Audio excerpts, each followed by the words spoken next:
ফের রেলে কাটা পড়ে মৃত্যু এক অজ্ঞাত মহিলার। বয়স আনুমানিক 20 থেকে 22। এই রহস্যজনক ঘটনা উদয়পুরস্থিত খিলপাড়া নানুয়া দিঘির পাড় এলাকায়। প্রতিদিনকার মতো বৃহস্পতিবারও সকাল 8:15 নাগাদ সাব্রুম থেকে কাঞ্চনজঙ্ঘা শিয়ালদাগামী এক্সপ্রেস শিয়ালদার উদ্দেশ্যে যাওয়ার পথে এই দুর্ঘটনাটি ঘটেছে। এই দুর্ঘটনার খবর পেয়ে ঘটনাস্থলে দ্রুত ছুটে আসেন উদয়পুর রেল দপ্তরের পুলিশ আধিকারিক। পরবর্তীতে তারা সম্পূর্ণ ঘটনা তদন্ত করে খবর দেয় রাধাকিশোরপুর থানায় এবং রাধাকিশোরপুর মহিলা থানায়। পুলিশ ঘটনাস্থলে এসে সম্পূর্ণ ঘটনা লিপিবদ্ধ করে ময়নাতদন্তের জন্য মৃতদেহ নিয়ে যায় গোমতী জেলা হাসপাতালের মর্গে। পুলিশ জানায় মৃত মহিলার নাম জানা যায়নি। পুলিশের আনুমানিক ধারণা কোনো ভাট্টাতে মৃত মহিলা কাজকর্ম করত। সকাল 7:30 এই 8টার মধ্যে কাঞ্চনজঙ্ঘা ট্রেনে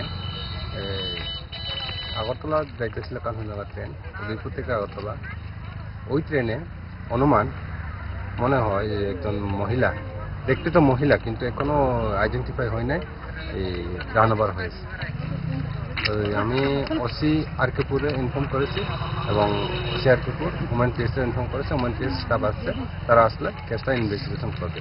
কারণ আমি সে উদয়পুর জিআরপি, আমরা জিআরপি এখনো পিএস খুলে নাই, তাই আমরা এই কেসটা হ্যান্ডওভার করতে পারবো, টেক ওভার করতে পারবো। ঘটনাটা অনুমান 7:30। ফাস্ট ফুড তো ফাস্ট লাইফের একটা পার্ট, সো প্রবলেম তো হবেই, বাট আমার সলিউশন তারা 5 দশক ধরে গ্যাস, অম্বল ও পেটের সমস্যার একমাত্র সমাধান গ্যাস নল।